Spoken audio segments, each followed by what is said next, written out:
There are days when life takes everything from you. The home you once believed would last forever. The person you once thought would stay by your side until the very end. And even the future you spent your whole life building. At 65, Willa Calloway walked out of a marriage that had lasted more than 3 decades with nothing in her hands. No home, no assets, no place that truly belonged to her anymore. The only thing that remained by her side was a dog that had never left. She did not return to the mountains to start over. She returned only to live out the rest of her life in silence. But just a few days after setting foot back in her father's old house, the German Shepherd dug up a secret that had been buried for decades. A secret that could change everything. So stay with this story until the very end. And now let us return to Willa Calloway.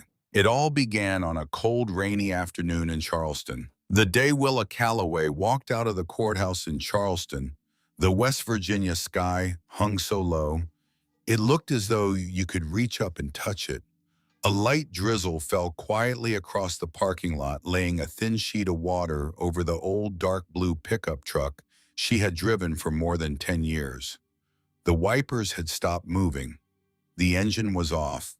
And inside the cab, a German Shepherd named Ridley sat silently in the passenger seat, ears upright, amber eyes fixed on her, through the rain-streaked glass. Willa pulled her old wool coat tightly around her chest and paused at the edge of the sidewalk. At 65, she still carried the straight posture and composed stride of someone who had spent many years living within discipline and order. Once she had been an Army nurse stationed at a field hospital in Fort Bragg, running triage during overnight shifts when the wounded arrived faster than the paperwork could keep up.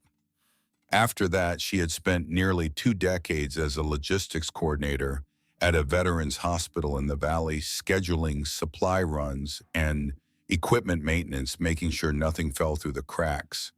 She did not talk much. She never complained. And she had never once imagined there would come a day when she would stand alone in a parking lot like this, watching rain collect in the creases of her coat sleeves. After 36 years of marriage had been ended by just a few brief lines on legal paperwork. She turned and walked toward the truck, opened the passenger side door, and placed a hand on Ridley's neck. The dog leaned into her palm without hesitation. "It's only paperwork, boy," she whispered. But even she knew that was no longer true. 20 minutes earlier, inside the small meeting room on the 3rd floor of the courthouse, Garland Calloway had already been seated at the far end of the table with his lawyer beside him. He wore a charcoal suit, his tie perfectly straight, his expression calm to the point of coldness. His hands rested flat on the table, his wedding ring already gone from his finger. Willa noticed that immediately. She noticed it the way a nurse notices a change in a patient's breathing before anyone else in the room realizes something is wrong. She had once known every smallest habit of this man. She had cared for him through fevers that lasted 3 days, rubbing alcohol on his chest when he refused to go to the hospital. She had stayed awake all night when his first business venture failed, sitting beside him at the kitchen table while he stared at the numbers and said nothing. She had changed jobs 3 times, moved twice, given up a promotion. She had worked years for all to keep the family from falling apart. And she had done all of it without asking for recognition because she believed that was what a partnership meant. You carry what needs to be carried. You do not keep score. But when Garland looked up at her that morning across the conference table, there was nothing left in his eyes of a shared lifetime. He did not look angry. He did not look guilty. He looked efficient, like a man finishing a task he had already completed in his mind long ago. The lawyer spoke in a soft, even voice, as if he were describing the transfer of ownership of a car rather than the dismantling of 3.5 decades. The house in Charleston, the investments, the joint accounts. Most of the assets were in Garland's name, due to what the lawyer called his financial contributions in recent years. Willa would keep the old pickup truck, her personal belongings, a small portion of her own pension, and whatever remained of her veterans' benefits. Willa looked at the thick stacks of papers spread in front of her and could not bring herself to read every line. She recognized words, she understood numbers, but none of it felt connected to anything real. It felt like reading a report about someone else's life, someone who had trusted too easily and planned too little. The most painful thing was not losing the money. It was discovering that for a long time, perhaps years, the man sitting across from her had been quietly preparing for this day. Moving accounts, restructuring ownership, consulting with attorneys, all of it happening behind a closed door, while she had still believed they were only going through a difficult season, the kind every long marriage endures and eventually survives. She had believed that because she had wanted to believe it, and because no one had ever told her otherwise. "So that's it?" she asked softly. Garland only replied, "We should be realistic, Willa." That sentence hurt more than a slap, not because of the words themselves, but because of the voice that delivered them. It was the same voice that had once told her he loved her in a hospital waiting room at 2 in the morning the night their son was born premature, and they did not know if he would survive. It was the same voice that had whispered her name against her hair on a porch in Virginia 37 years ago when they were both so young that the future looked like nothing but open road. Now that voice sounded like a man closing a filing cabinet. Willa signed her name with a hand that remained perfectly steady. She did not cry. She did not argue. She did not ask for more time. That was the only thing she allowed herself to keep that day. Her steadiness. The one possession that could not be divided on a spreadsheet. When she stepped back outside, the rain had grown heavier. Thick drops hit the asphalt and bounced.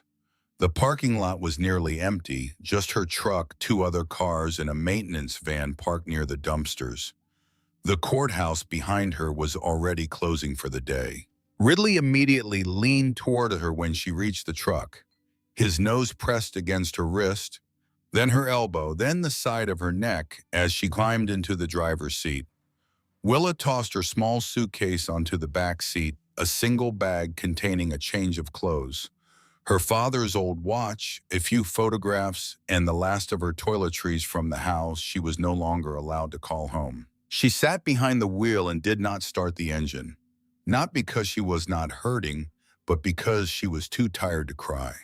Crying requires a certain kind of energy, a belief that the emotion matters enough to release. Willa had passed that point somewhere between the second page of the settlement agreement and the moment Garland failed to look at her when she stood up to leave. "Now it's just the 2 of us," she said. Ridley rested his head on her arm as if to confirm it. She started the engine. The question was simple and enormous at the same time. Where do you go when there is no home left to return to? Willa had no siblings. Her mother had died when she was 19. Her father, Harlan Osgood, had passed more than 10 years ago, leaving behind a small piece of land in the mountains near Briar Hollow, West Virginia, and an old cabin that Garland had once looked at with open contempt. "Sell it," he had said at the time, standing in the overgrown yard during her father's funeral, his dress shoes sinking into the soft ground. "Wild land like this, who would buy it?"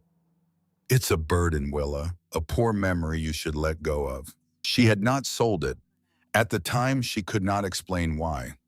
The land had no market value worth mentioning.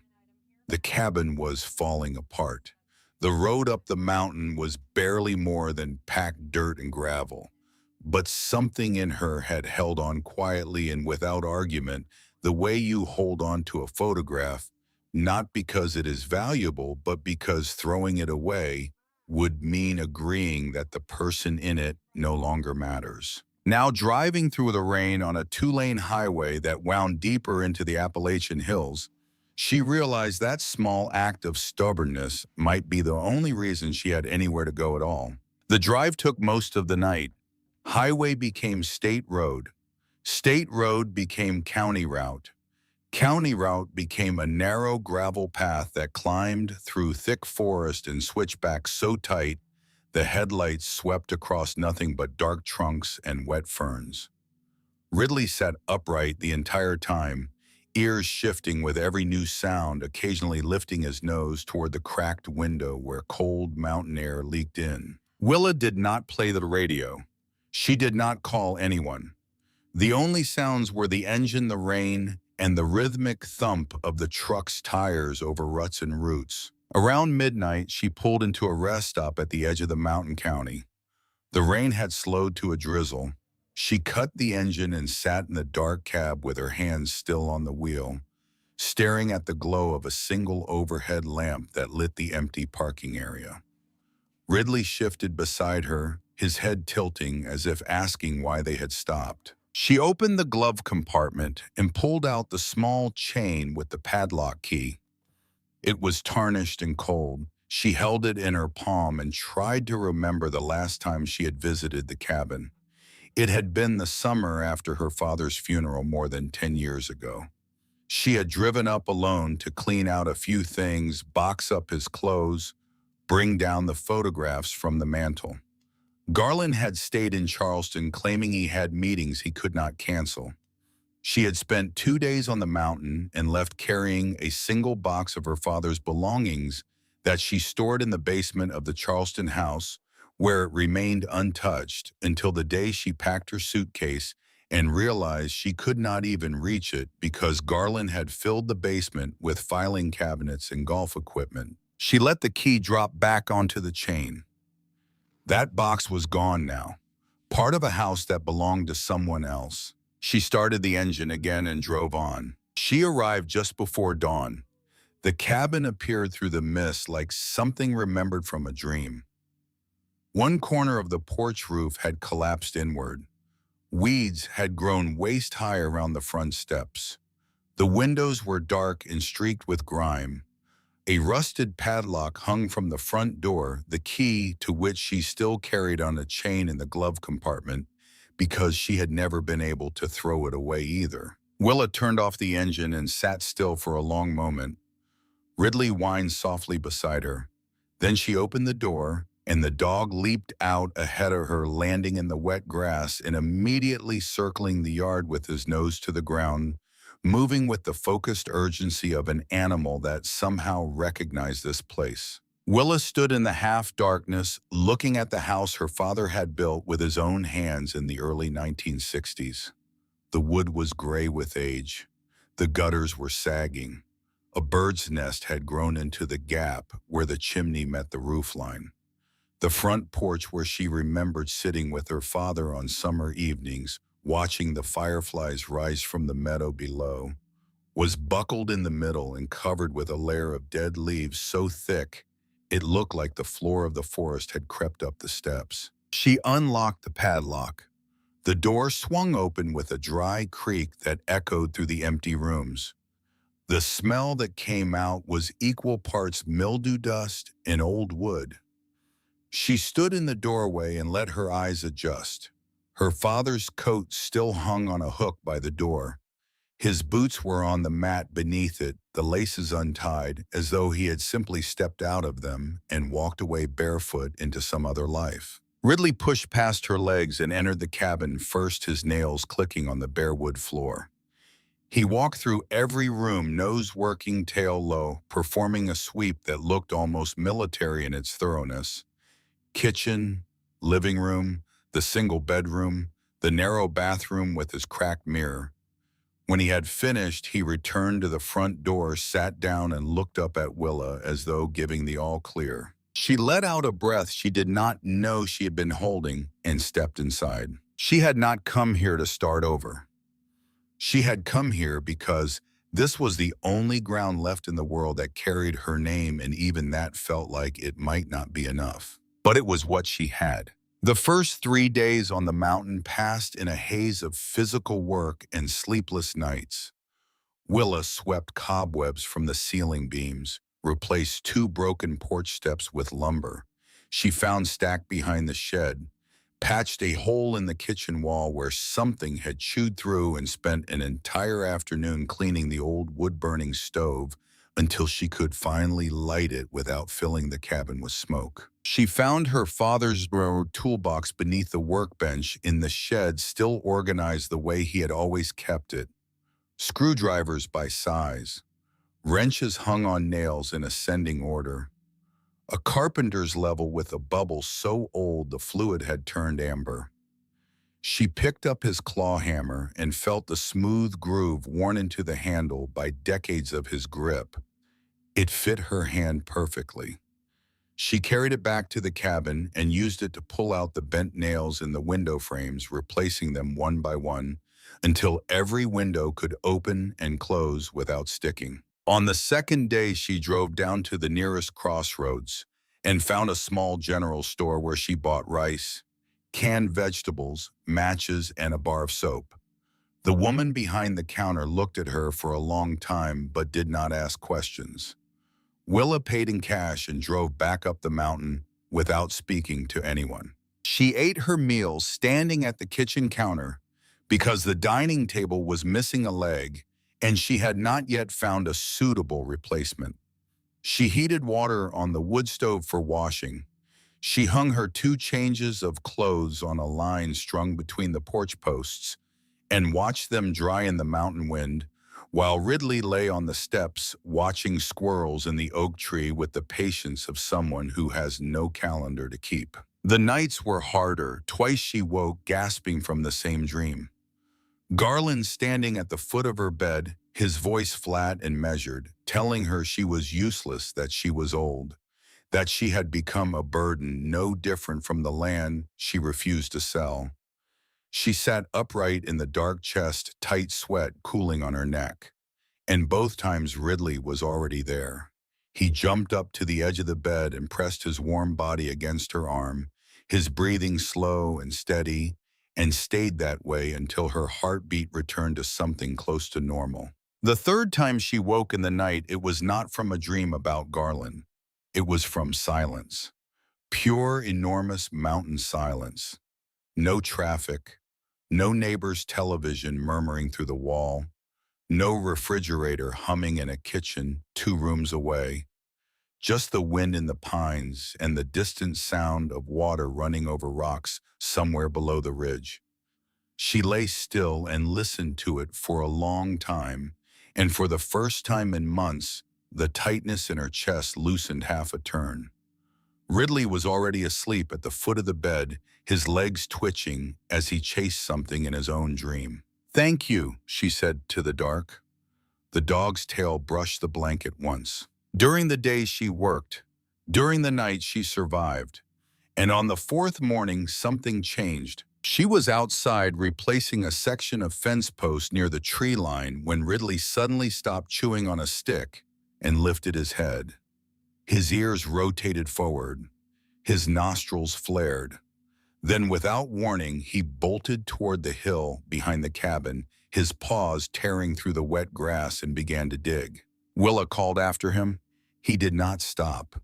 She set down her tools and followed. By the time she reached him, Ridley had already torn through several inches of topsoil, his front legs pumping with an almost frantic energy, mud flying out behind him in dark arcs.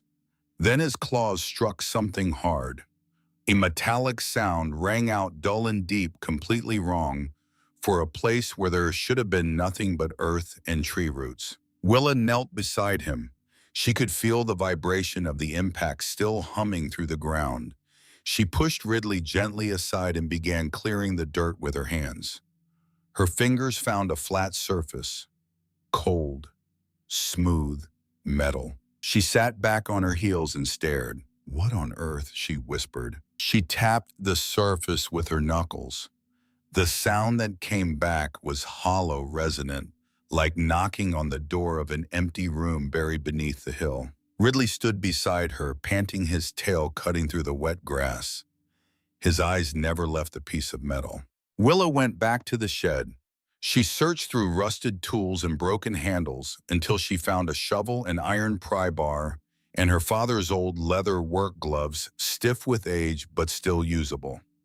Ridley stayed close at her heels the entire time, as if he understood that what they had started could not be left unfinished. All morning the two of them worked. The old earth had been compressed into hard-packed layers over decades, and small roots wrapped around the edges of the metal, like fingers trying to hold a secret in place. Whenever Willa grew too tired and had to stop bracing her hands on her lower back to stretch the aching muscles, Ridley would dive back in with his front paws, clawing at the dirt with the kind of determination that seemed to come from somewhere deeper than instinct. The work reminded her of something she had not thought about in years. When she was a girl of maybe 8 or 9, she had helped her father dig post holes for a new fence along the property line. She remembered the way he worked, slow and deliberate, never rushing, planting the shovel blade at the same angle each time.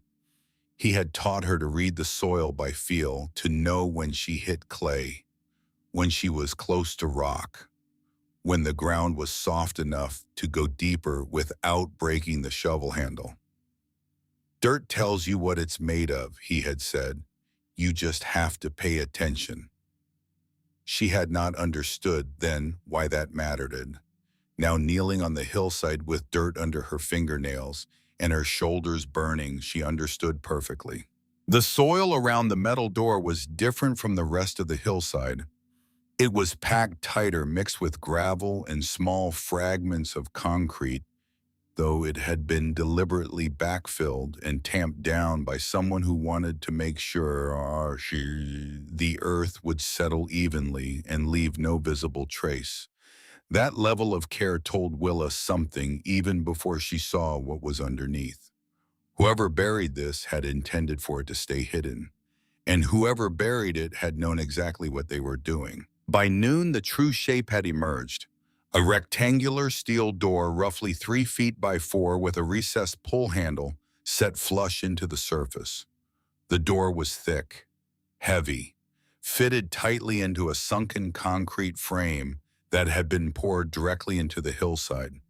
This was not a well cover, not a root cellar hatch, not a household water tank. It had been built to conceal something. Willa knelt and wiped the mud from around the handle with a rag. Her hands were raw, her shoulders burned, but her mind was sharper than it had been in months. She drew in a deep breath, wedged the pry bar into the seam along the edge of the door, and pushed with all her strength. The door did not move. She repositioned her feet, gripped the bar tighter, and threw her weight into it, her face reddening with effort. A long groan of metal broke loose. The old seal of hardened earth cracked apart with a dry, deep sound that echoed off the trees. A rush of cold, enclosed air rose up from below, carrying the smell of old dust, damp concrete, and something faintly chemical. Ridley barked once sharp and quick and stepped back half a pace, but his ears remained upright and his eyes stayed locked on the dark opening now visible beneath the door. Willa gripped the edge of the steel with both hands and pulled it farther open. Beneath it appeared a dark shaft plunging straight down into the earth and bolted to one side, an iron ladder descending into blackness. She pulled the flashlight from her back pocket and aimed it down. The beam swept across gray concrete walls, a flat floor roughly 12 feet below the corner of a wooden crate, and the edge of a tarp covering something large in the far corner. Her heartbeat quickened, not with fear, with something closer to recognition. The way your body responds when it senses that the next few seconds are going to rearrange everything you thought you knew. "It can't be," she muttered. Ridley looked at her. Then he looked down into the shaft, then back at her again, as if asking a question she was not yet ready to answer. The late afternoon sun was already beginning to angle through the pine trees, casting long shadows across the hillside. Willa stood at the edge of the open hatch, flashlight in hand, looking down into the darkness her father had sealed beneath the earth more than half a century ago. She did not know yet what was down there. She did not know that within those concrete walls lay the answer to every silence her father had ever kept, every unexplained absence, every scar on his hands he had waved away with a quiet smile. She only knew that Ridley had led her here, and that for the first time since walking out of that courthouse in Charleston, the weight pressing down on her chest had shifted. Not lifted, but shifted, as though the ground beneath her feet had quietly made room for something new. She fastened the flashlight around her wrist and placed one boot on the top rung of the iron ladder. Ridley gave a low whine. "It's all right," she said. "We're just going down to take a look." And she began to descend into the secret her father had carried alone for the rest of his life. When Willa's boots touched the concrete floor at the bottom of the ladder, a fine layer of dust rose around her feet like something disturbed from a long sleep. The air was colder down here than she had expected, still and heavy, holding the temperature of a place that had not been open to the sky in decades. Ridley followed her down the ladder with a care that surprised her. Each paw found its rung deliberately, his body lowered close to the rungs, his claws clicking against the iron as he descended step by step. When he reached the bottom, he did not bolt forward the way he usually did in unfamiliar spaces. Instead, he circled the perimeter of the room slowly, nose inches from the floor, and then returned to stand beside her. The flashlight beam carved through the dark and revealed the full shape of the space. It was larger than she had imagined from above, nearly the size of a single car garage with reinforced concrete walls on all four sides, poured thick enough that no root or water had managed to penetrate in over 50 years. Along one wall, a row of wooden crates stood stacked too high, their lids still sealed. Against the opposite wall sat a metal desk covered in documents so thickly layered with dust that their contents were invisible. Overhead, a ventilation pipe ran the length of the ceiling, its joints still tight.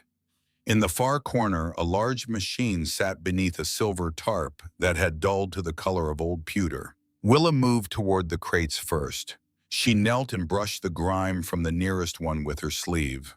Black letters emerged beneath her hand, faded almost to silver against the wood. U.S. Army Corps of Engineers. She stood up so quickly that Ridley flinched beside her. "What were you doing down here, Dad?" She lifted the lid.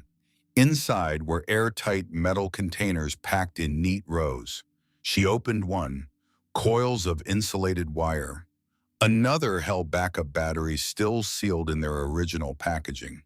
A third contained filter masks, first aid kits with canvas straps, and field radios from an era when transistors were still considered modern technology. Everything was arranged with a precision that went beyond neatness. This was military order, systematic, calculated, built by someone who understood that in an emergency, 3 seconds spent searching for the right supply could mean the difference between saving a life and losing one. She opened the remaining crates one by one.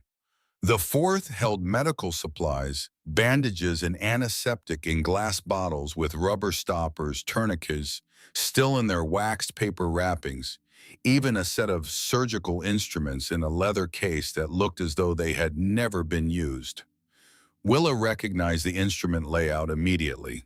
It was a standard military field surgery kit identical to the one she had worked with at Fort Bragg, though this set was at least 20 years older. Her fingers hovered over the scalpel handle without touching it.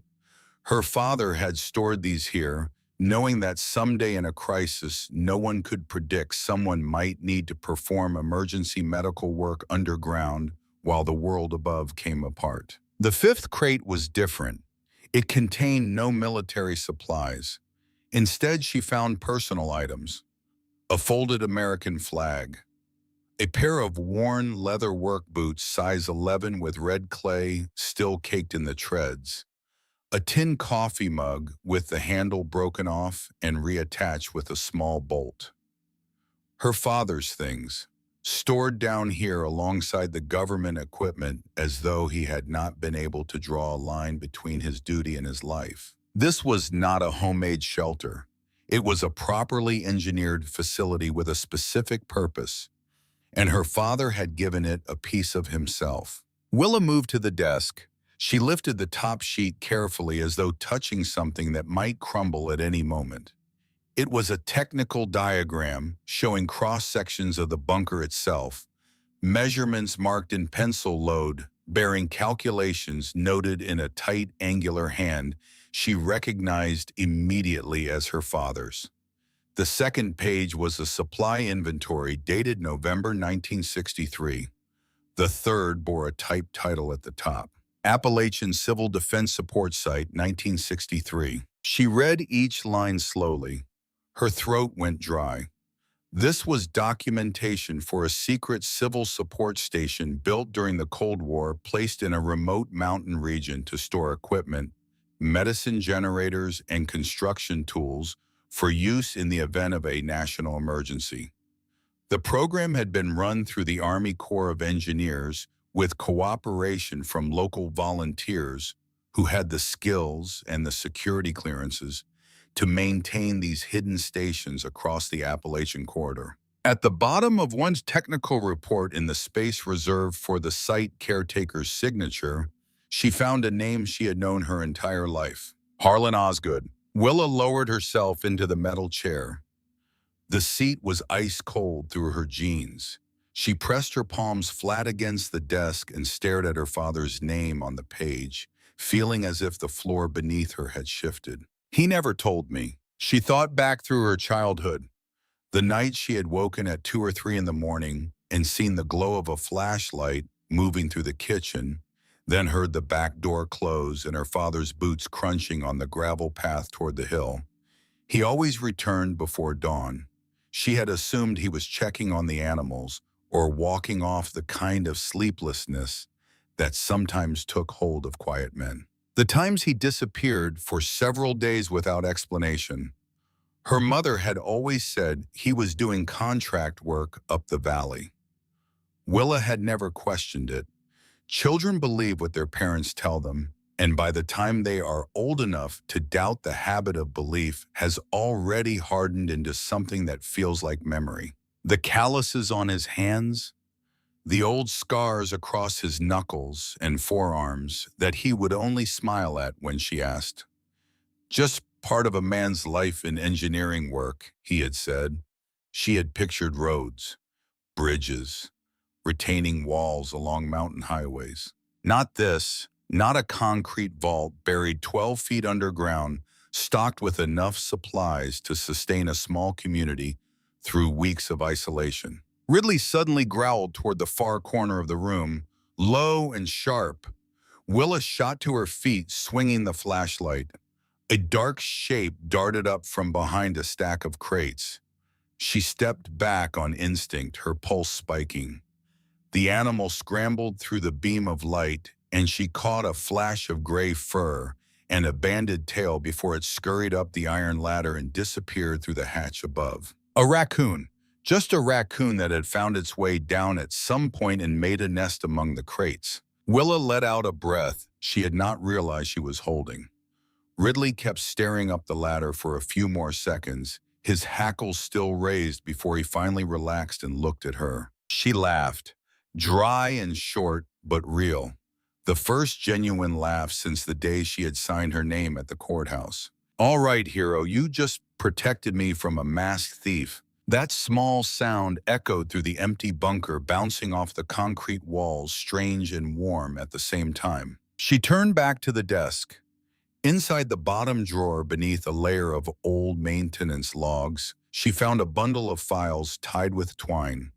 On top of the bundle was a single sheet of paper, handwritten, yellowed with age. Her father's penmanship, slightly slanted, firm. "If Willa ever returns here one day, then perhaps you are old enough to understand why some things are kept silent. Not because love is lacking, but because it is the only way to protect the family." Her hand began to tremble. She did not read the rest of the letter immediately. She could not. She simply stood there in the bunker her father had maintained in secret for what must have been decades, holding the first honest words he had ever left for her and felt something she had believed was gone slowly returning to her chest. Not happiness exactly, something more fundamental than that. The sense that she still belonged to some current of life, that she was not merely an object discarded from a marriage, but a person standing in a place that had been waiting for her. When she and Ridley climbed back to the surface, the late afternoon sun was slanting gold through the pine trees. Willa pulled the hatch partially closed but did not seal it. She sat on the grass beside it with her back against a tree, and Ridley pressed against her leg. The wind at the top of the slope carried the smell of pine needles and freshly turned earth across her face. She looked down at the cabin, the old red shed, the dirt road winding away through the forest, and she realized she no longer felt as though she had been thrown out entirely. There was something here. Not only her father's secret, but the quiet possibility that her own life still had use in it. The following week, Willa drove down to Briar Hollow to buy nails, motor oil, and steel wire. The town was small in the way that mountain towns in West Virginia tend to be. One main street with a hardware store, a gas station, a bakery that also served as the post office annex, and a church with a parking lot that doubled as the community gathering space on election days. The hardware store was called Pritchard's Supply. Blythe Pritchard owned it and ran it alone most days, a woman in her late 50s with short graying hair, sharp eyes behind reading glasses, and the kind of smile that told you she had already sized you up before you finished your first sentence. Blythe looked Willa over, once glanced at Ridley sitting neatly in front of the counter, with his ears forward and his tail still, and said, "So, the one from the Osgood cabin finally came back." Willa had not expected to be recognized. She had not been here in over a decade. "You knew my father." "Sure did." Blythe weighed out a sack of nails on the old brass scale without looking down. "He didn't talk much, but he was a man who kept his word. Back then, everyone in this town believed that if Mr. Osgood said a temporary bridge would hold through flood season, then it would hold. And it always did." Willa's throat tightened.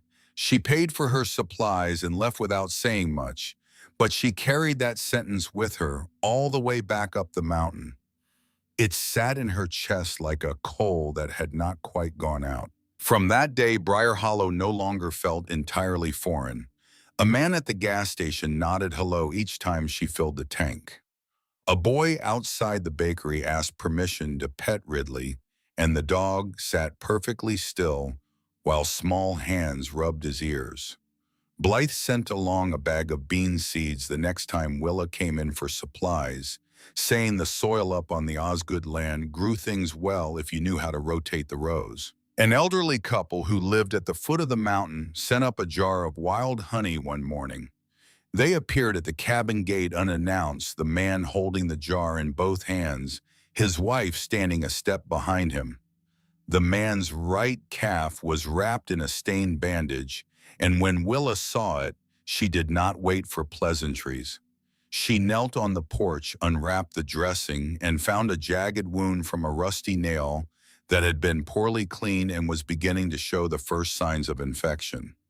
She washed it with boiled water, applied antiseptic from the cabin medicine shelf she had stocked on her last trip to town, and redressed it with clean gauze, explaining to the man how to change the bandage and what warning signs to watch for. The couple left with the jar of honey on the porch railing and a promise to come back in 3 days for a check.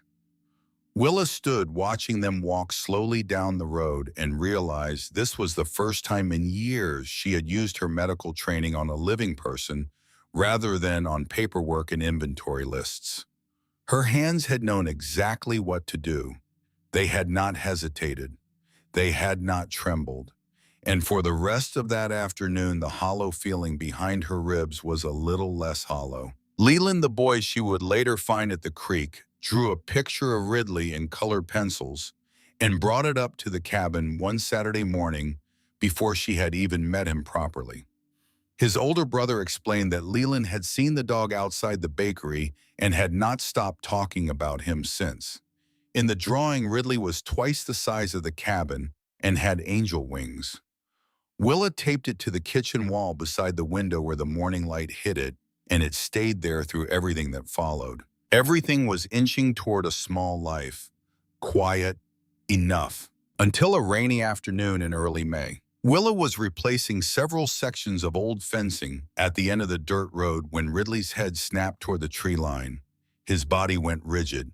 Then he launched himself into the forest before she could say a word. A few seconds later, the sound of a child crying drifted out from the direction of the stream behind the hill. Willa dropped her hammer and ran. She found them at the creek bank.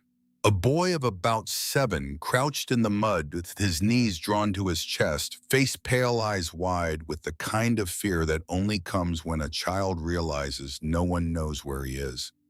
Ridley stood between the boy and the thick brush behind him, facing the undergrowth, with his legs set and his weight forward.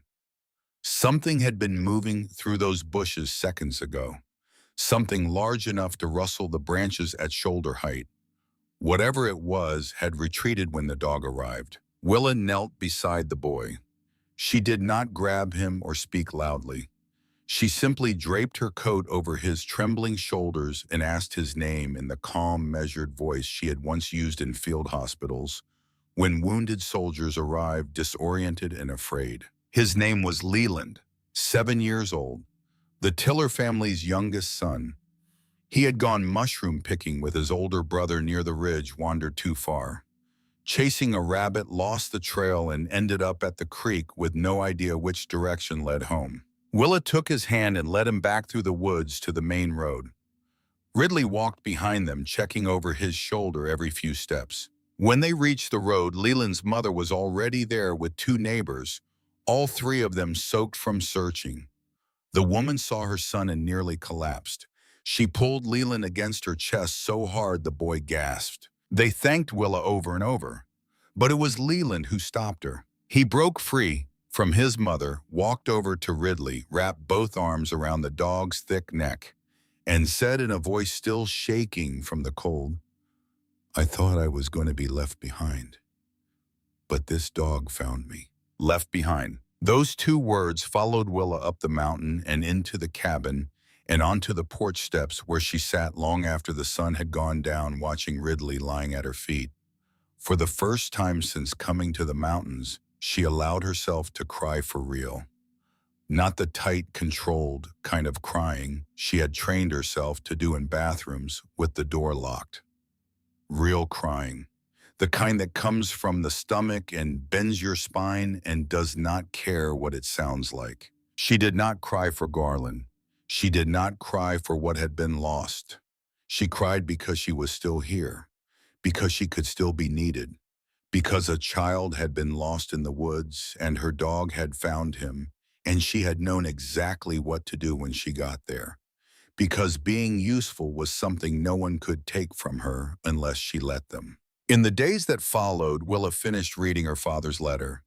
He had written it over what appeared to be several sittings, the ink color changing slightly between paragraphs, as though he kept returning to it over weeks or months, adding what he could manage before the weight of the words pushed him away again. He wrote that the land had been chosen because of its position, far enough from the main roads to avoid detection, close enough to the mountain communities to reach them quickly if disaster ever struck.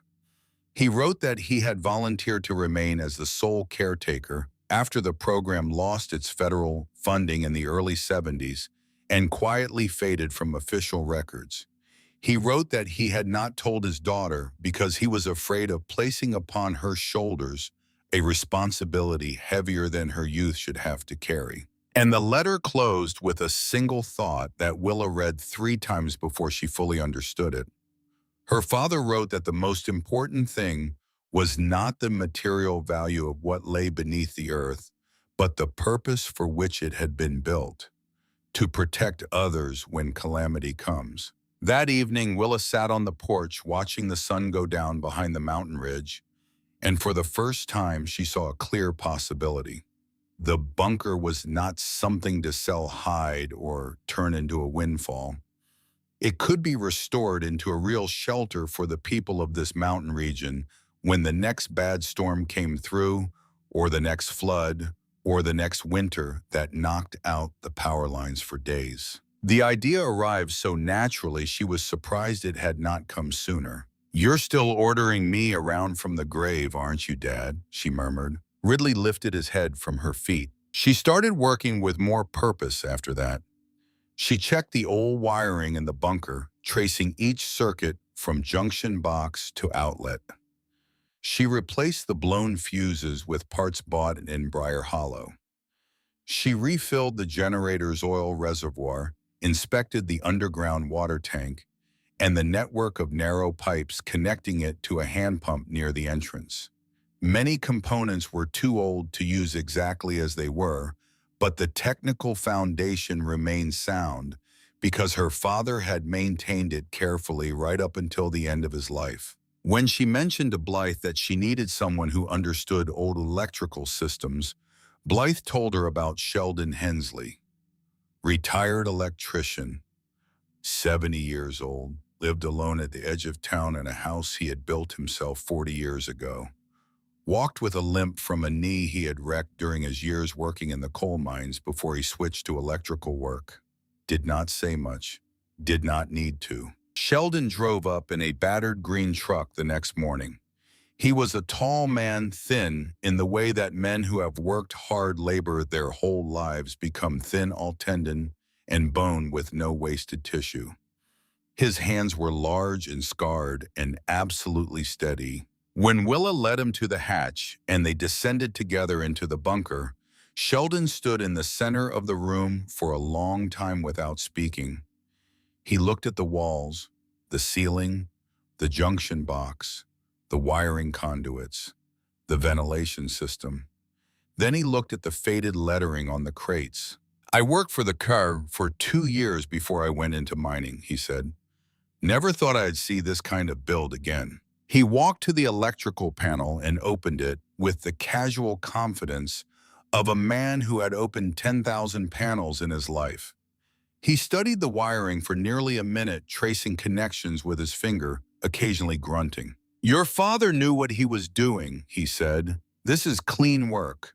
Most of it just needs the corroded sections replaced and a new ground wire run." Willa asked what he would charge. Sheldon shook his head. "Just give me something to do," he said. "Retirement is killing me faster than the mines ever did." Over the next 2 weeks, Sheldon came up the mountain every other day. He and Willa worked side by side in the bunker, often for hours without exchanging more than a dozen words. He replaced wiring. She organized supplies. He tested circuits. She cataloged her father's documents. Ridley moved between them, inspecting each repair as though he had been appointed quality control. On the 4th day of work, Sheldon found a problem that stopped him cold. The main ground wire had corroded completely at the junction where it entered the concrete wall, and without it, the entire electrical system was a hazard. He sat on the floor of the bunker with the damaged wire in his hands and said nothing for nearly 5 minutes. Willa waited. She had learned by then that Sheldon's silences were not empty. They were the time he spent solving problems in his head before his hands started moving. Finally, he stood up, went to his truck, and came back with a coil of copper wire, a propane torch, and a hand drill. Over the next 4 hours, he bored a new channel through the concrete, ran fresh copper from the panel to a grounding rod.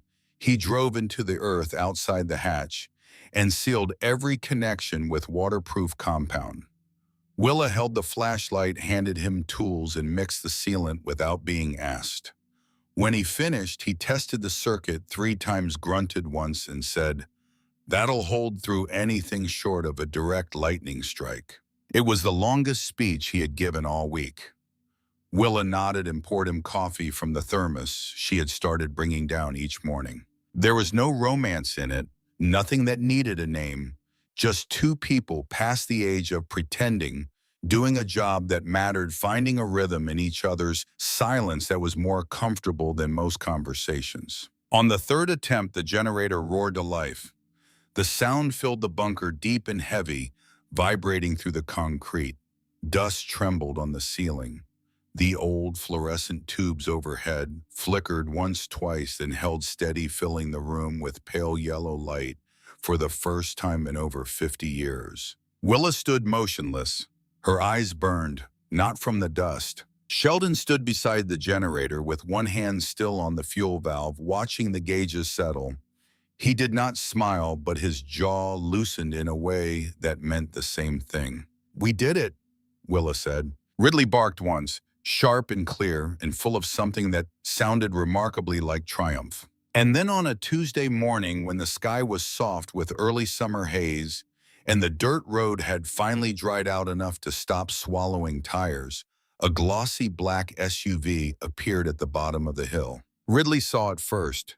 He was eating his breakfast beside the porch steps when his head came up and his body went still.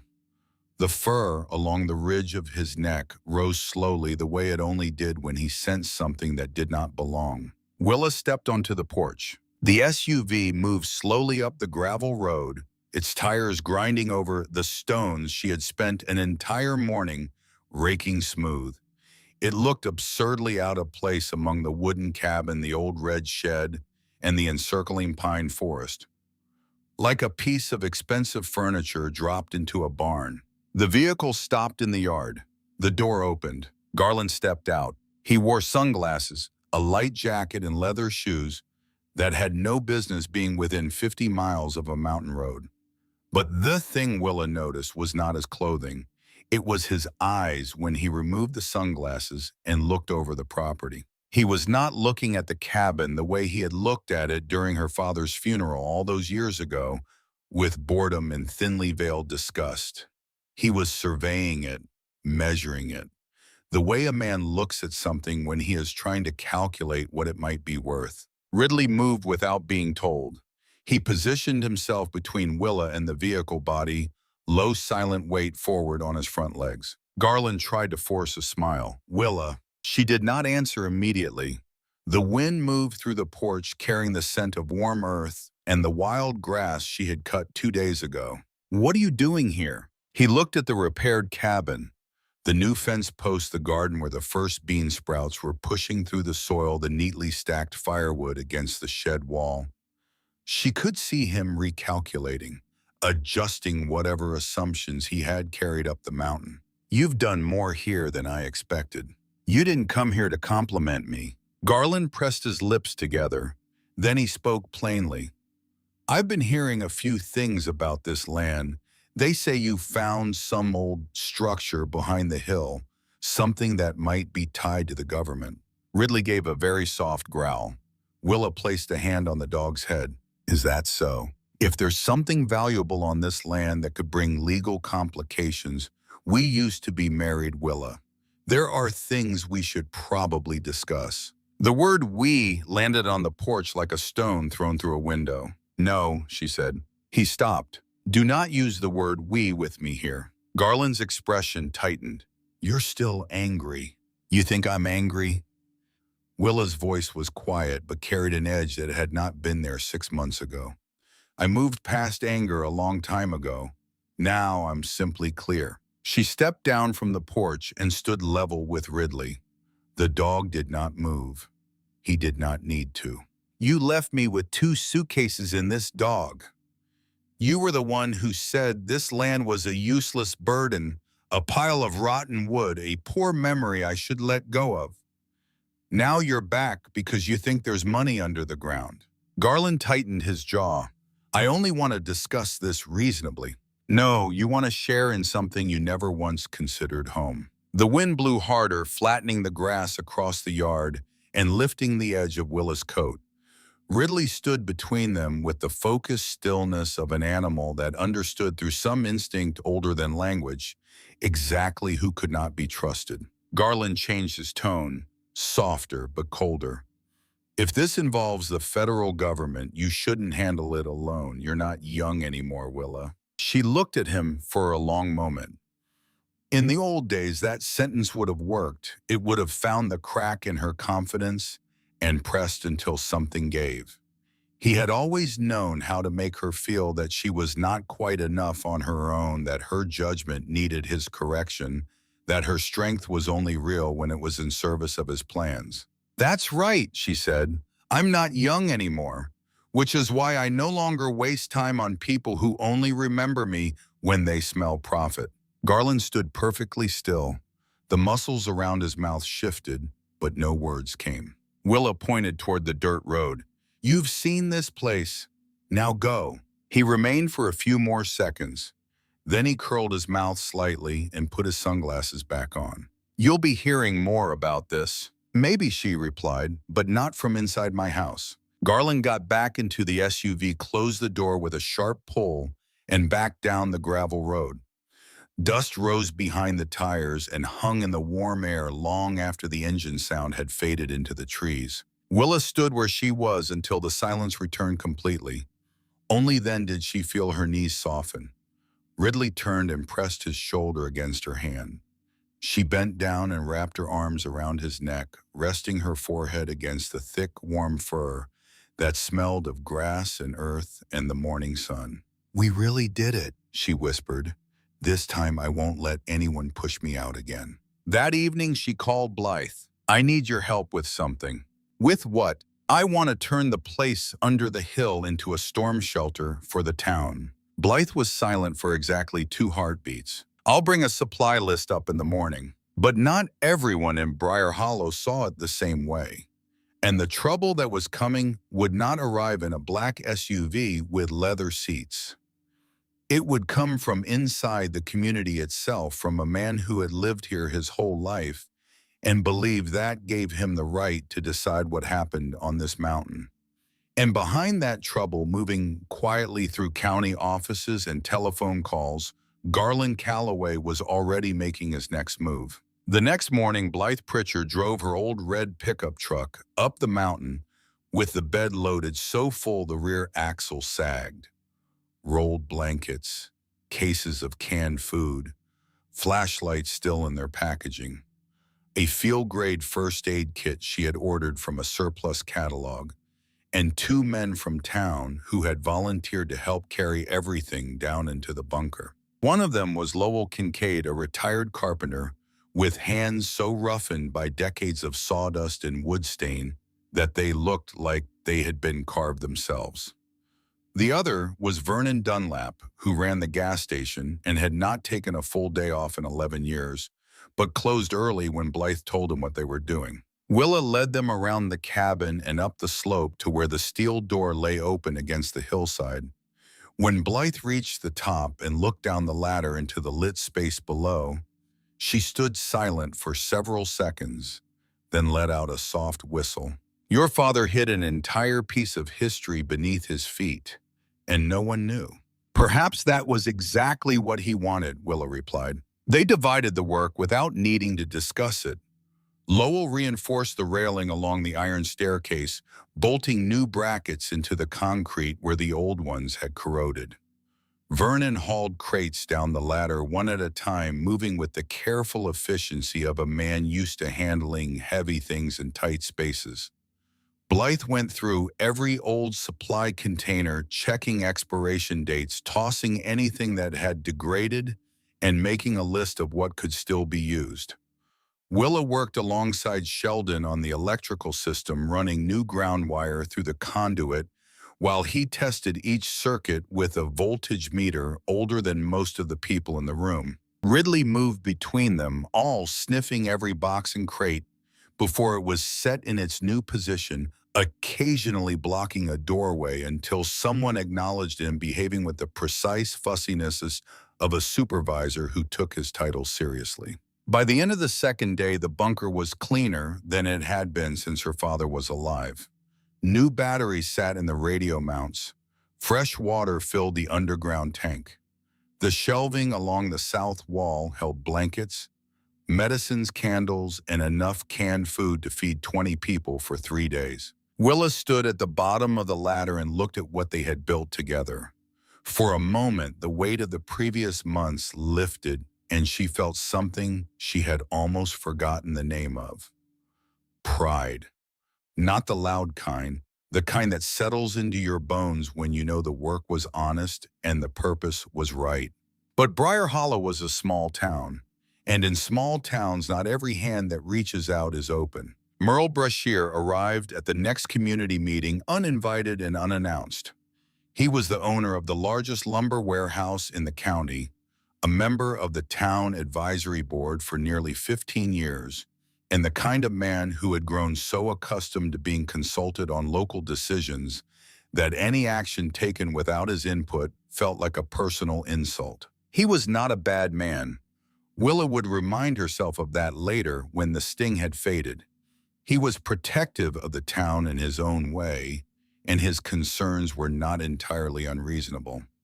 But the way he raised them made it clear that what bothered him most was not safety or liability.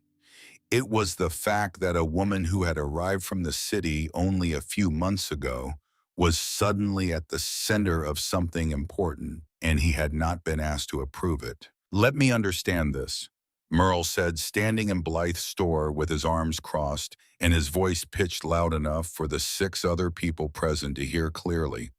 "A woman none of us really know opens up some hole in the ground behind her cabin and decides the whole town should use it as a shelter. Who inspected it?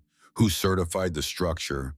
What happens if the ceiling comes down on somebody's grandmother?"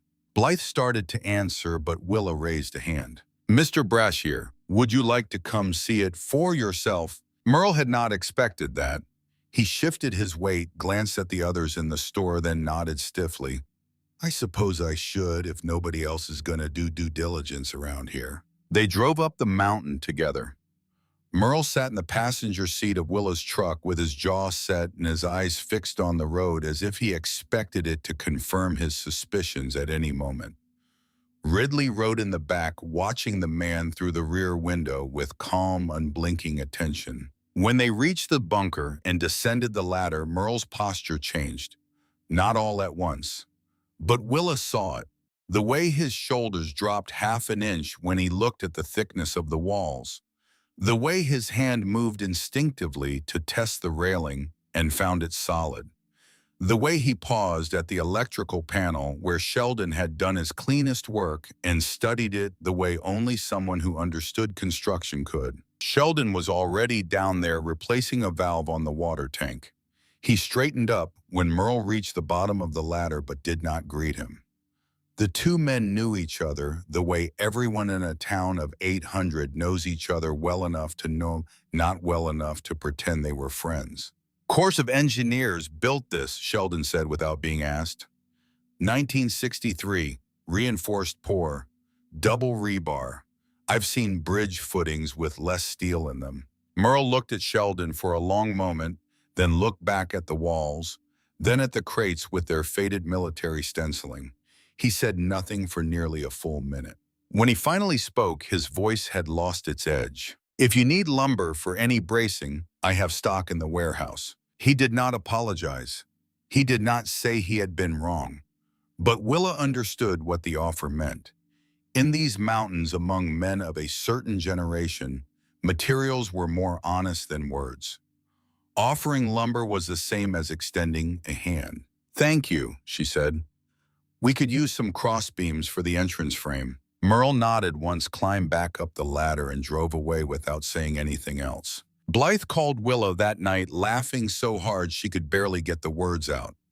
"Merle Brashear just dropped off 12 8-foot beams at my store with a note that says, 'For the Osgood Shelter.' The man could not bring himself to deliver them to you directly, so he used me as a middleman. Lord have mercy." Willa smiled. It was the widest smile she had worn in months. The summer pressed on. The days grew heavy with heat and the smell of wild honeysuckle along the ridge. Storm season was approaching. Everyone in the mountains knew it, the way farmers know rain is coming before the first cloud appears. The creek ran higher each week. The barometric pressure dropped in the afternoons and did not always recover by morning. Birds changed their patterns, feeding earlier, roosting, sooner, moving in tighter groups. The local weather station began issuing advisories in the first week of August. A large system was building in the west. Sustained rainfall, risk of flash flooding in the lowlands, potential for extended power outages across the mountain counties. Willa watched the sky each evening from the porch and felt time compressing. She and Sheldon ran final checks on the generator. Blythe stocked additional water and medical supplies. Lowell reinforced the entrance frame with Merle's lumber. Everything was as ready as they could make it. The storm arrived on a Thursday. The wind shifted direction earlier than predicted. By mid-afternoon, the temperature had dropped 10 degrees and the air carried a charged, metallic taste. Ridley refused to come inside.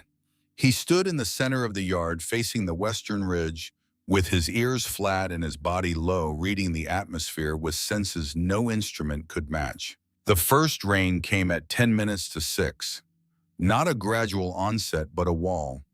One moment the trees were visible and the air was still. The next the world turned gray, and the sound was so loud on the cabin roof that Willa could not hear herself think. She moved fast, opened the bunker hatch, started the generator, checked lights, water stove ventilation, laid out blankets on the floor in rows, set the medical supplies on the desk where she could reach them quickly. Blythe called at 6:15, shouting over the noise. "I'm bringing them up. Bring them now." The first vehicle arrived just before 8. The Tiller family, both parents and 2 children, their clothes soaked through, Leland's face pale, but his eyes searching the yard until he found Ridley standing at the entrance to the hatch. The boy ran to the dog first before he even looked at his own mother. Then the Nguyens from the low ground, an elderly couple who had already lost power at their house. Then Blythe's truck with 3 more passengers crammed into the cab. Then a small pickup carrying a young mother with an infant strapped to her chest and an old man who needed a cane to walk. And then through the driving rain and the sweep of headlights on the flooded road, Merle Brashear. He pulled up in his heavy work truck with his 87-year-old mother in the passenger seat wrapped in a quilt, and 2 families from the bottom of the valley riding in the covered bed. He climbed out into the downpour without a raincoat, lifted his mother from the cab with both arms, and carried her to the hatch without a word. When he passed Willa at the entrance, he did not speak. He only nodded. And in that nod was everything that did not need to be said. Willa stood in the rain directing traffic with the authority of someone who had spent years managing emergencies in places far more dangerous than this. One at a time down the ladder, nothing bulky, children first. Ridley hold the entrance. The dog obeyed. He sat at the edge of the hatch with his legs braced and his body blocking the gap, creating a barrier that prevented anyone from rushing the opening and falling. Whenever a child hesitated at the top of the ladder, Ridley shifted his weight to press against their legs, steadying them. When an adult stumbled on the wet grass, he moved close enough to be grabbed. Leland was the last child down. He held his mother's hand on the ladder, but reached up with his free hand to touch Ridley's head as he passed. "I knew he'd be here," the boy said. When the final adult descended, a gust of wind tore a branch from the old oak near the shed and sent it crashing into the fence. Willa pulled the steel door nearly shut, leaving only the ventilation gap, and went down the ladder herself. The sound of the storm cut to almost nothing. The thick concrete swallowed the chaos above and replaced it with a low, steady hum. Yellow light filled the room. 18 people stood or sat among the blankets and supplies, their faces exhausted but no longer afraid. Willa made a circuit of the room. The old man with the cane had high blood pressure. She checked his medication, confirmed the dosage, made sure he took it with water, and sat in the chair closest to the ventilation duct where the air was freshest. The infant had a mild fever from exposure. Willa sponged the baby's forehead with a cool cloth and showed the mother how to keep the child's temperature stable without overcooling. Blythe organized the food supplies with the efficiency of a woman who had spent her life running inventory. She set up a makeshift station on the end of the metal desk with canned goods, a can opener, paper cups, and a propane burner. Within an hour, she had hot coffee ready and was distributing crackers and canned peaches to the children, who ate sitting cross-legged on blankets with the solemn concentration of small people who understood that something unusual and important was happening around them. Vernon, the gas station man, had thought to bring a battery-powered radio. He set it on a shelf and turned the volume low, and the group listened to the weather updates in intervals, the meteorologist's steady voice describing wind speeds and rainfall totals that sounded almost abstract in the sheltered quiet of the bunker. The creek was rising. The main road through the county was flooded in two places.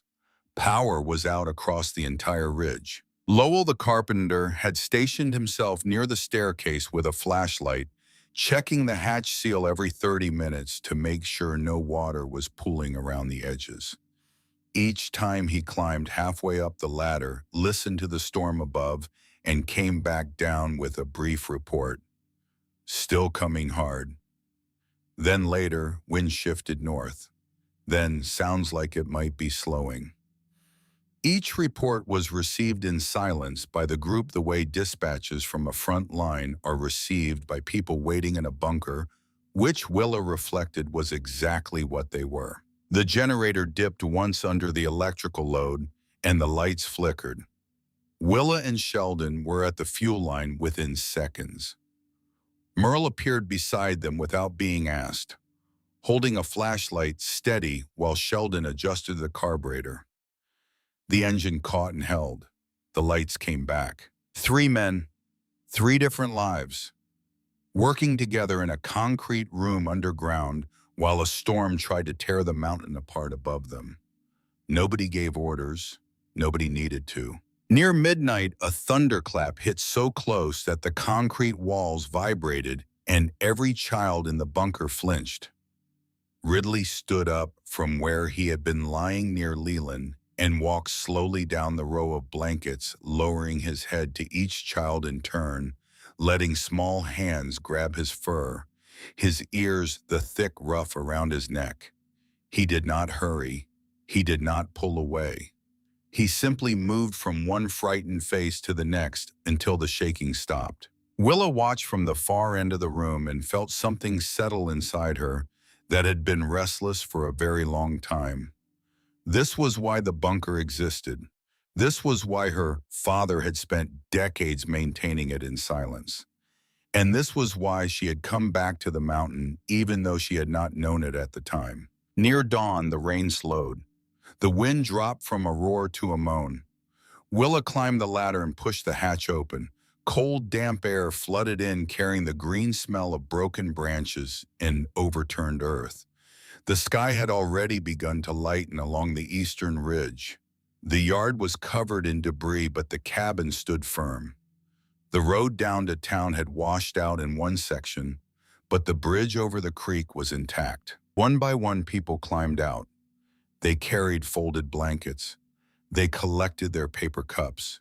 They blinked in the gray light of early morning and looked at each other with the particular expression of people who have survived something together and are only now realizing what that means. The Nguyen couple paused at the top of the ladder and looked back down at the bunker one more time. The old man turned to Willa and said in careful English, "My wife and I came to this country 40 years ago. We have been through many things, but this is the first time someone opened a door for us before we had to ask."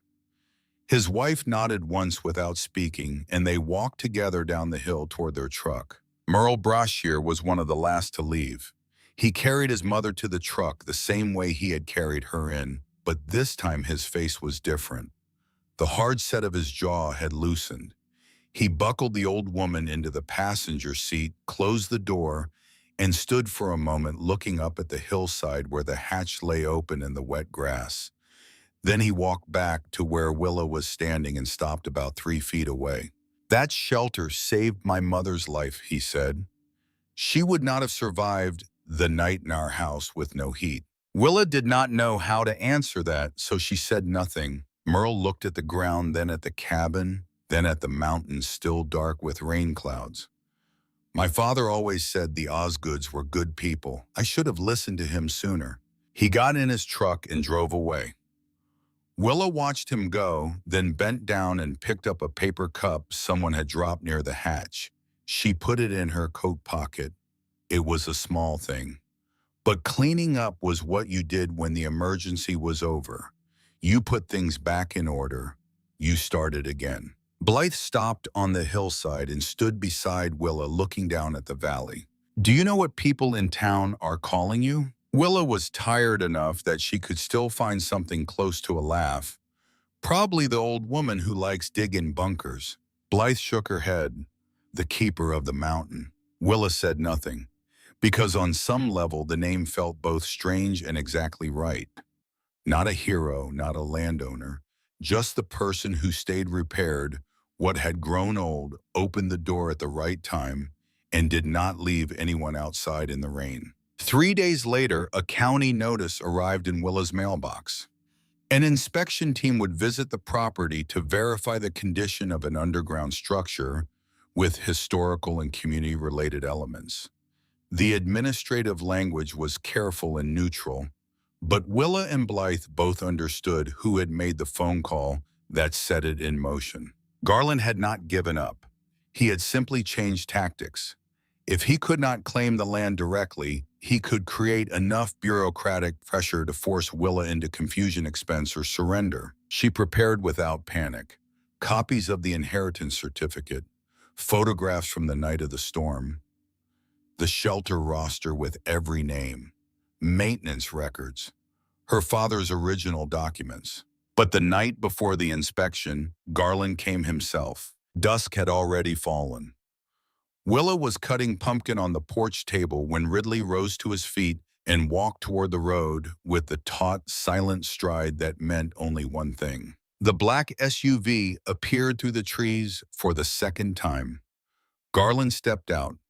He did not try to smile. So you still don't understand the meaning of "don't come here," Willa said. I came to give you one last chance before things become more complicated. She set the knife down on the wooden table. Talk. Garland looked around at the property, the green garden, the mended fence, the warm light in the cabin windows. All of it seemed to bother him in a way that went beyond strategy. It bothered him because it was proof that she had built something without him, that his absence had not been the catastrophe he needed it to be. If you cooperate with me, he said, I can arrange for this land to be developed properly. Historical preservation grants, maybe even the sale of partial usage rights. You aren't strong enough to carry this long term. Willa leaned against the porch post. Ridley stood at the base of the steps, motionless. You still think everything has to be turned into money. Don't be naive. This small town won't support you forever. That bunker will attract attention sooner or later. At least with me, you won't be exploited. She let out a sound that was not quite a laugh and not quite a breath. You are standing on the land my father left me, looking at something he built to help other people and telling me to partner with you so I won't be exploited. Garland dropped his voice, the old voice, the one that had always worked before, low and certain, designed to press against the exact point where her confidence was weakest. Willa, you're alone. You're clinging to all of this because you're afraid to admit how much you've lost. That hit the place it is aimed at. But the place had changed. Where there had once been a fracture line waiting to split open, there was now something denser, something that had been compressed by months of work and grief and recovery, and the weight of 18 people trusting her on the worst night of the year. She looked at Garland for a long time. Then she answered so quietly that the evening insects went silent around her voice. I'm not alone. I'm just no longer beside the person who made me feel alone. The air between them did not move. A cold autumn wind crossed the yard and rattled the shed door on its new hinges. Ridley shifted his weight forward. Just once. Just enough. Go home, Willa said. Tomorrow, whoever needs to come can come, but you do not step inside my house again. Garland looked at her as though she were someone he had never met, and perhaps she was.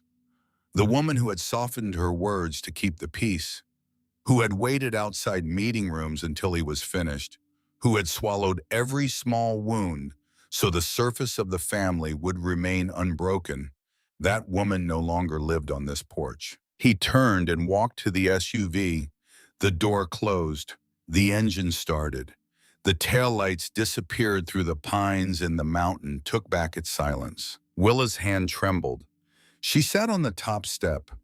Ridley pressed his full weight against her side and she wrapped both arms around him and held on until the trembling stopped. She sat there for a long time after the trembling passed longer than she needed to, because the silence that had returned to the mountain felt different now than it had before. When she had first arrived, the silence had been a void, the absence of a life she had lost. Now it felt like a substance, something she had earned, something with weight and texture and warmth. She thought about what Garland had said. You're alone, you're clinging to all of this because you're afraid to admit how much you've lost. 6 months ago, those words would have broken her. Not because they were true, but because she would not have been sure they were false. That uncertainty, that thin crack of doubt running through every decision she made, had been the real damage of those 36 years. Not the lost house or the lost money. The lost certainty in her own judgment. But the crack was closed now.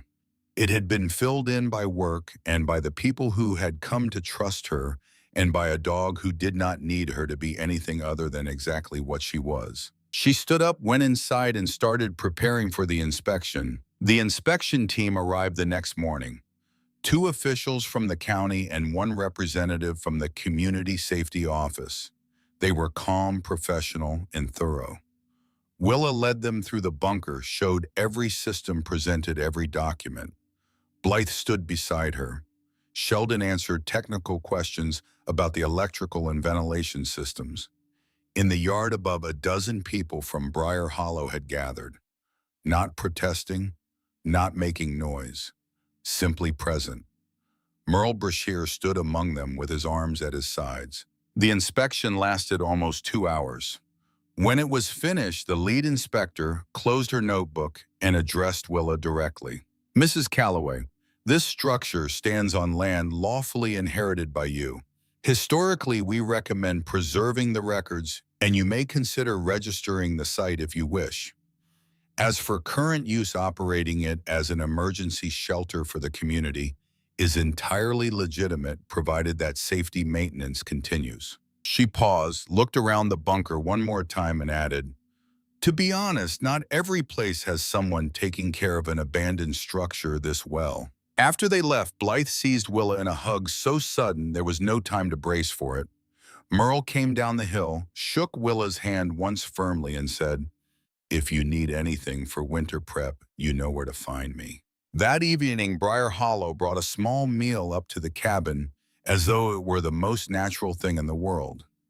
Cornbread still warm from the oven, grilled meat on a cast-iron tray, apples stewed with cinnamon in a mason jar, a clumsy blueberry pie that listed to one side but was filled with unmistakable good intentions.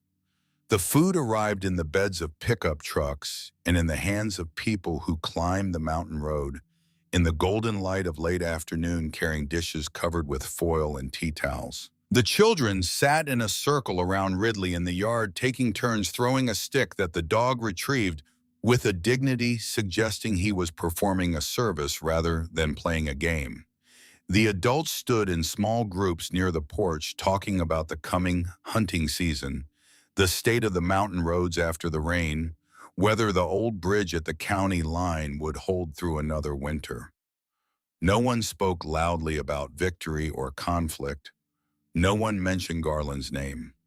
It was exactly that normalcy, the ordinariness of neighbors eating together on a warm evening, that moved Willa the most. Sheldon sat on the porch steps beside Willa, neither of them speaking.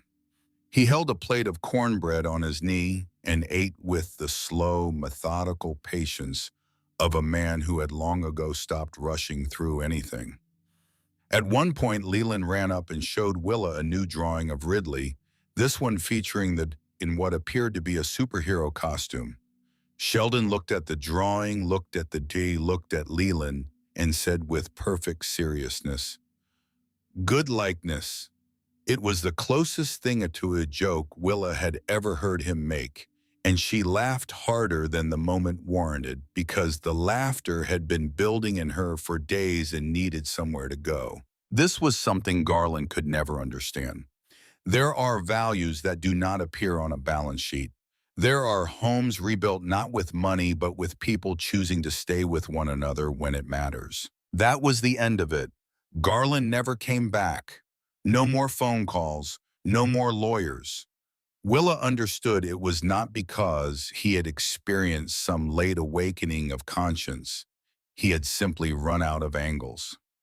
The law, the community, and the woman herself were all standing in the same place, and there was no gap left for him to wedge himself into. The autumn came fast after that. Maples on the slope turned from green to rust to deep wine red. Morning mist clung to the new fence posts and the bean vines that had begun to wither with the first frost. Ridley grew a thicker coat around his neck and chest, and in certain light, sitting at the edge of the porch with the mountains behind him, he looked as though he had always been part of this landscape. Willa's days took on a rhythm she had never expected to love. Coffee before dawn, Ridley's morning patrol of the yard, supplies check in the bunker, garden work or shed repair until noon. Blythe stopping by some afternoons for 15 minutes of tea and comfortable silence. Leland and his brother coming up on weekends to help stack firewood in exchange for stories about Willa's years in field medicine. One evening in late October, when the wind had started whistling through the gap beneath the cabin roof and the fire in the stove was burning clean and bright, Willa brought her father's old tin box up from the bunker. She had set it aside months ago, too busy with everything directly in front of her to sit with the past. Now she was ready. Inside, beside a few black and white photographs and a fountain pen long out of ink, was a small brown notebook. She settled into her father's armchair with Ridley at her feet and turned the pages one by one. It was not a diary. It was a collection of notes from a man who measured the world in practical terms. Yearly rainfall totals, which pipe needed replacing and when, what size nails held best in the shed wall, which family in town had a new baby, which stretch of road usually washed out after heavy rain, which apple tree beside the porch produced more fruit in which year. But the final pages were different. The handwriting slowed. The letters grew larger, more deliberate, shaped by a hand that knew it was running out of time. Her father did not repeat the reasons he had already explained in the letter she had found months earlier in the bunker desk. Instead, these final pages spoke to something she had not expected. He wrote about regret, not regret for keeping the secret, but regret for the distance his silence had created between them. He wrote that he had watched her grow into a woman who carried other people's weight without complaint, and that he had recognized in her the same stubbornness that had kept him on this mountain long after the government had forgotten the bunker existed. He wrote that he had wanted to tell her many times on evenings when they sat together on this same porch and the light was fading and the words were right there at the edge of his tongue. But each time he had swallowed them, telling himself she was better off not knowing, telling himself there would be another evening, another chance. And then the final line written in letters so large they filled the bottom half of the last page. This land only truly belongs to us when someone is safer on it because we exist. Willa closed the notebook and held it against her chest. The fire gave a soft crack. Outside the window, the first bare branches of the season moved against a sky full of stars. Ridley stood and walked to the cabin door, pressed his nose against the glass, then turned and came back to lie at her feet again as though he had checked that the world outside was still holding together before settling in for the night. He knew, Willa said softly. Maybe always knew there would come a day when I would return. She bent down and pressed her face into the fur between Ridley's ears. He smelled of dry wood and cold grass and the yard where he spent his mornings patrolling the fence line with the seriousness of a soldier who had never been relieved of his post. Winter arrived early that year. The first snowfall came in the second week of November, covering the cabin roof. The fence, the hillside where the steel hatch lay sealed beneath a thin layer of white.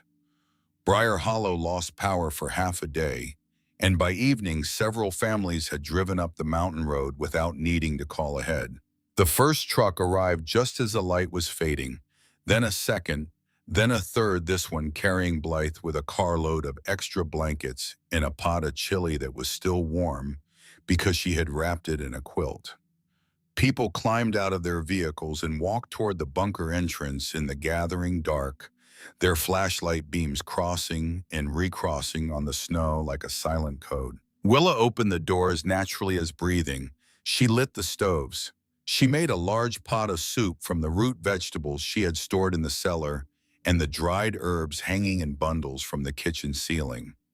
She handed out blankets to the children and arranged a resting corner for the elderly near the warmest part of the bunker where the generator exhaust pipe ran through a heat exchange box that Sheldon had rigged up during his last visit. This time there was no urgency, no wind screaming overhead, no branch crashing into the fence, just cold and darkness and the quiet understanding that some nights are better spent together than alone. The bunker filled again with the ordinary, irreplaceable sounds of people taking shelter together.